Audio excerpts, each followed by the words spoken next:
ध्यान दीजिए, स्पेशल और अभी स्पीच समझना बहुत जरूरी है ना। गोलीय दर्पण हम थोड़ा सा पढ़ा दिए थे वहां तक। अब गोलीय दर्पण के भाग? दो है ना। अब गोलीय दर्पण के दो भाग, पहला भाग के नाम कौन सा और दूसरा बाबू?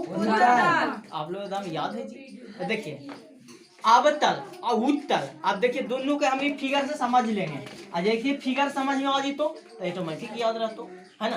और कभी कभी आप लोग को जरूरत पड़ेगा तो जाइएगा मोबाइल के यूट्यूब पर खोल के देखिएगा, याद रहेगा। हाँ देखिएगा ऐसे ही देखो।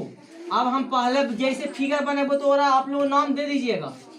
हम खाली फिगर बनावे ही हो और नाम बताइए। और जैसे सही बताएगा ओकरे हम सही करें। देखो ये कौन सा फिगर है बाबू? कौन दर्पण के है ये बताइए। अवतल दर्पण है, एकदम सही जवाब है जी। देखिए अवतल दर्पण काहे है? कहे कि आप सर बताए थे कि जिसका परावर्तक सतह घास और कोई कहे थे।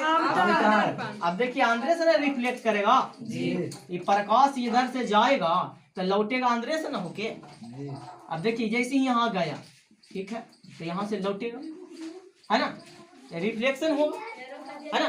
तो सबसे पहले हम याद कर लिए कि ये जो आप फिगर बनाए सर, ये कौन सा फिगर है? अवतल दर्पण के है। अब बताइएगा अवतल दर्पण जो है ये किसका पार्ट है?